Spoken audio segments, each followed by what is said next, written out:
untrained deadlift, that's where you injure your back the most common if you don't know the right posture to do it. Vegan is not completely vegan. They are very poor in calcium, they're very poor in proteins. Surgeries about bones, about muscle health, about bone density. So weight training is best after the age of 40 to strengthen, to maintain your bone strength. The weight lifting increases your bone strength. Welcome to Muscle Factory Unfiltered, the ultimate fitness podcast. I am Tehsin Mullah, CEO of Muscle Factory. In this episode, we are excited to have an incredible guest, my dearest friend, Dr.Vivek Patil. Having 10 years of service as an orthopedic surgeon, specialized in joint replacement, arthroscopy, and sports medicine. You can find him at WeCare Hospital, located at Hosur and Deshpande Nagar, and Chirayu Hospital. Dr. Vivek Patil is renowned for his exceptional surgical skills and dedication to helping people recover from injuries. Today, he'll share valuable insights on injury prevention, recovery, and optimal athletic performance. At Muscle Factory, we are committed to empower your fitness journey. Our expert trainers and supportive community will help you unlock your full potential. Now let's dive into the conversation, where Director of Muscle Factory, Mr. Luke Gurney, will be asking Dr. Vivek Patil the questions you want answers to. Get ready for an unfiltered, informative, and inspiring discussion. Hello everyone, welcome to another episode of Muscle Factory Unfiltered. Today we have a very special guest with us. His name is Dr. Vivek Patil.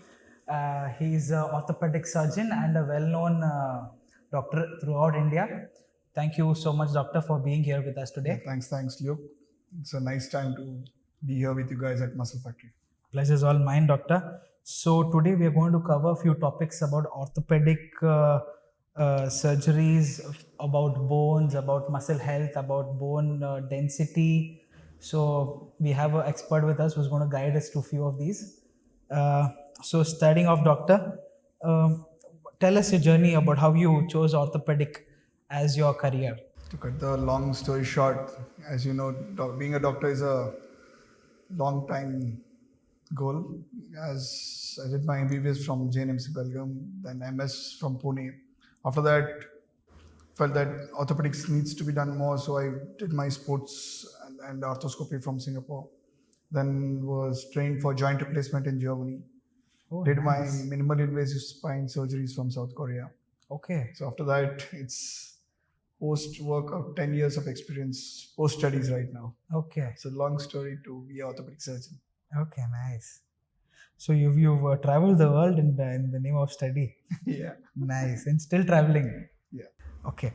So being in the past 10 years, what is the most common injury you've seen? The most common injuries what we see are the knee and the shoulder injuries. Okay. So in most commonly the athletes, the trainers who train well, high intensity athletes like footballers, the most common they will get their ACL knee injuries. Okay. And these people train well. What is ACL? That is the anterior cruciate ligament. This is the most common injured ligament in the body. So Okay. all the sports people, around 50% end up having a ACL tear in their careers who are like footballers, basketball players. Is it because of the It's the sports hyperextension? impact. Once they have an impact injury, like once they're walking, running and have sudden jerk, Okay. they twist, they tear their knees. And second most common is your back injuries. That is the disc, what you've seen called, heard of sciatica, something known as low back pain. Yeah. So when you are not trained to lift heavy weight, either it might happen at a gym or a regular home. You might have heard some people not even able to lift a cylinder at home. It's like 14 kgs to 17 kgs. They suddenly lift it. There's in a wrong posture. That is the most common where they lift and break the disc out. So it's called a disc which comes and causes sciatica. So back strength is the most core strength, what you call it. We have most of our clients. We they have either had a history with lower back injury or frozen shoulders. Yeah. Some or the other way. Most of the athletes have frozen shoulders, groin injury. How common is groin injury? Groin injury is very common in sports persons, I used to say, and in gym persons who are trying to do overweights, not warming up well, not doing a sustained uptake of weights. They suddenly injure. Overdoing causes the groin injury most commonly. In cricketers, as you were talking, we don't call it frozen shoulder anymore. Frozen shoulder is like something restricted word for adhesive capsulitis. When you not use your shoulder much, it becomes tight. That is adhesive capsulitis. And other thing, what you are trying to say as a commoner, they call it as a frozen shoulder. We call it as like the most common injuries are the rotator cuffs. Rotator cuff injuries. Rotator cuff is like your body can lift up to 15 kgs straight with your biceps. Rotator cuffs are just to strengthen it, to push it down. Okay. The shoulder to pushing it down is by rotator cuff. Your biceps is to help it up. The first 30 degrees, it's more actively done through that. Okay. So biceps, you strain your deltoid. We call rotator cuff training is you strengthen your deltoid to take over the rotator cuffs most of the time. Okay. But also that kind of muscle muscle and mind connection also can be done. Yeah. Where you. We try to overcompensate rotator cuff compensative exercises. Okay. We teach them. Okay, that's nice. And this is your biceps tendon injury. What you wanted to say is like biceps tendon is a very small tendon. It's made of two parts. Biceps is two. So it has got short head and long head. The short head goes and gets impinged in your shoulder Okay. for wrong activity. When they do, you have the exact classical pain of your straight lifting when you are lifting your dumbbells this way. You're not doing the straight, you're doing this to train it. So anterior deltoid. Anterior deltoid, okay. At that time, you injure your biceps once you're not done it wrong. Okay. That was something great, doctor. See, you've been in this field for past 10 years, okay? And I think so in the past 10 years, the field of fitness industry has grown a lot. A lot of new exercises have come, a lot of new training methods have come. What is your experience then, and what do you feel the difference is now between in terms of patients' medical conditions as well as their health? Yeah. Presently, the gyms have equipped well with good trainers. So the level of fitness of the members have increased nicely. They're getting less injuries, what used to previously see also. Because of it might be a good trainers available and being taught how to do exercises, and the social media is teaching them how to warm up and get less injuries at the gym also. Yeah. The injuries risks, the equipments are getting safer day by day. So the injury risks are lesser as compared to previous. You can just put it in that way. Okay. It's getting better. It is getting better. The equipments and the trained facilities what are available in the cities now. So they are all better. So the chances of injuries at a gym are less as compared to untrained gyms. Okay. What is the age group of the higher medical condition clients you get? We see, that's what I say. There are two parts of clients we see. One is the athletes. The most common is for sports injuries are 20 to 40, can take up to 50. Others is above 50 to 80, where they are for arthritis, where we do knee replacement, everything. For above that age group, the thing you recommend is surgery itself? Yeah, if it is, we call it as arthritis is too much, they're not able to daily walk, just do the regular activities, then we think of a bone-to-bone arthritis, then we think of knee replacement for those conditions. But these are all sports, what we talk is all keyhole surgeries. So we just put in a small laser like a tube inside, just go in through holes, they're ready for the next day walk. Oh, that's it. So these are all very minimally invasive surgeries. Okay, that's nice. Even your shoulder, we do all through keyhole, that is arthroscopy. Okay. So rotator cuff tears, your anti-dislocations. You might have seen dislocation of shoulders. When they overweight and do it in this position, the ball comes out.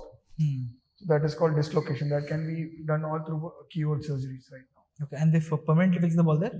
Yeah, no, we only fix the tissue not to come out, but they can do all the activities back. Okay. Just 6 weeks of rest. After that, a good physiotherapy. They are back to their activities, all the sports back. Okay, what is the best supplement you recommend for bone health? Muscle and bone health are in a different comparison, which you have to take care of. So bone strength, ideally we recommend to take calcium dose either by supplements of medications or by food. The most healthy is milk, egg, you have ragi in vegetarians. Food part. Calcium is a dietary supplement we recommend all the females after the age of 40-45 if they have started their menopause. So we recommend them, they mandatory have at least a calcium tablet to keep their bone strength on. So supplements, a lot of people are against supplements. If we say them, say if any certified lifestyle coach or any trainer in the gym Most of them, yeah, they just do it for the sake of the margins. But when it is necessary, and we say, for example, we have a lot of doctors coming in, we have a lot of engineers coming in who are very short of time, uh, who can't manage their diet very well. Even in that scenario, people are so scared of supplements. Yeah. So, is it a thing to be scared, or what are your takes on it? There's something known as natural and processed. So natural is if you want your body is somewhere 70 kgs, you need 2 grams of protein per day. So that comes up to 140 grams if you're an athlete. If you're a sedentary lifestyle, you can take it to 1.2 grams. Even 80 grams of protein to get from a natural source, you should eat at least 4 or 6 eggs per day with 2 chicken breasts to get that. That will not be possible. You'll add more calories than the proteins in that also. Yeah. So adding a supplement is necessary when your sedentary lifestyle is very poor, you're not doing good diet. So add supplements is always what we recommend for those patients. Okay. But if you are good at natural diet, vegan, if you're maintaining all the parts of calories, minerals, vitamins, it is going to see what you put your diet right now. You're going to see the image of it at 3 years. Then what is the most common exercise you find is dangerous? Untrained deadlift, what their videos everybody is showing on that I do so much dead weight lift. That's where you injure your back the most common if you don't know the right posture to do it. Okay. Deadlifts. Deadlifts, if you are not trained well, don't do it rightly, you will tear your back. The name itself says a lot of things. Either you lift it properly or you're dead. So deadlift. Yeah, they try to do it just to showcase just camera seeing the front, and they get the injured back. So that is what we try to correct. So initially, thing is, we don't prefer people doing deadlifts in our gym until there are other ways to do deadlift. It doesn't have to be barbell deadlift. So we have dumbbell deadlift, we have cable deadlift. There's so many things which are way safer, and people don't realize that now. But the thing is, there's a lot of young blood around. Yeah. A lot of unrealistic physiques to look at and get motivated. Basically, what about, say, for example, most of the muscle injuries are from the tendons. Yeah. If the bones and the tendons are cut, what if the muscle itself is cut? Muscle is called a muscle tear. We don't call it as a cut. It's a muscle tear. For example, It's a muscle tear heals well if you give them rest, but it heals with a fibrous tissue. Something you might have heard that there's a nodule formed fibromyalgia, what they say, trigger points. Okay. So once a muscle tears, you give it good collagen peptides or proteins, it heals well. But you have to give it rest to allow it to heal. It heals back. There is no surgery for that? Muscles, ideally, we don't need surgeries. It happens, usually tear happen at the junction of tendon and the bone point, or a tendon or a muscle. Okay. So if it is junctional, For anybody who's met with an accident, he or they've got some cut straight through the muscle. Yeah, we stitch it back and allow it to heal well. Okay, you guys stitch the muscle directly. Okay. So, doctor, coming to the diet part, when it comes to your patients, what is the difference between a vegan and a non-vegetarian? How do you feel that difference is in terms of strength, in terms of recovery, in terms of muscle mass, in terms of bone density? What is the major difference you find? Yeah, presently you can compare. Vegans are most commonly available in our part. South India is, you can say, still there's 80% people are in vegan and only 20 to 30% are in non-vegetarian. The diet is very poor. The before diet, the good food materials what they used to get, the good quality of food, vegan food was good. The quality of food has come down, so the vegan diet is very improper right now. So they are less deficits in calcium, they are deficit in all the vitamins. Vegans are deficit in iron content, vegans are deficit in B12 content. So these most common calcium, magnesium, potassium, sodium, what we call, are all getting deprived for vegans. But they are not ready to accept it? Yeah, nowadays they are started taking supplements. Before they used to add good ghee, which to contain all the Fats. active vitamins like vitamin A, D, E, K. They're trying to cut down on that also. So that reduces the vitamin intakes. Okay. So as compared to a non-vegetarian, they get their good protein intake by non-vegetarian. Egg is added, they get their calcium with it. And the fish is the best in cod liver oil, what we call as vitamin B12, omega fatty acids are all present there. In like you can consider tofu if proteins and soyas, they have a bit of protein for vegans also. But taking them is also important at a good quantity for their body weight. So if you are a complete vegan, always you would need some supplementation of vitamin D3, B12, because natural sunlight, however, 90% of Indians get sunlight, but 80% are deficit in vitamin D. And women are the most deprived of all of these because they have low diet in type of proteins and calciums, and they, as they age above the age of 40, because they are getting into menopause phase, as early menopause nowadays females are seeing, the estrogen comes down drastically, the bone mass comes down drastically as compared to a male. So for a woman after the age of 40-45, we mandatory tell them you would need a calcium tablet to be started, and with a vitamin D, so that will boost their muscle strength. Also, you've seen ladies at the age of 50 or 60 getting knee pains, stooping down, back posture. Okay. They are straight. As they age, they bend down. Yeah. You've seen them doing that is because the bones are a brick of bones. The So once the bone becomes soft, they get bending. So they start kyphosis. So that is the most common. Ladies, we always tell them, do your weight training. In most of the time, the weight training, people used to not understand why weight training was done. So weight training is best after the age of 40 to strengthen, to maintain your bone strength. The weight lifting increases your bone strength. That is the only way you can prevent your fractures definition, and muscles, bone density to, stop reducing. So weight training, basic weight training, not telling to build like a hypertrophy muscle. It is basic muscle Strength training. strengthening, muscle strengthening and weight training. So basic of 20 minutes, 20 reps of low weight training also is enough for your bone strength. Correct. So only hypertrophy, if you are doing for a bodybuilder, then the muscle hypertrophy exercises. Doctor, what is that one message you would like to tell all our members watching in terms of how to prevent injuries and in terms of how to maintain the health properly? As a common individual or you are a fitness freak, the best part is maintaining a regular routine, warming up your body before any exercises, having a good natural diet with additional supplements if required, and strengthening your muscles and maintaining your bone density well.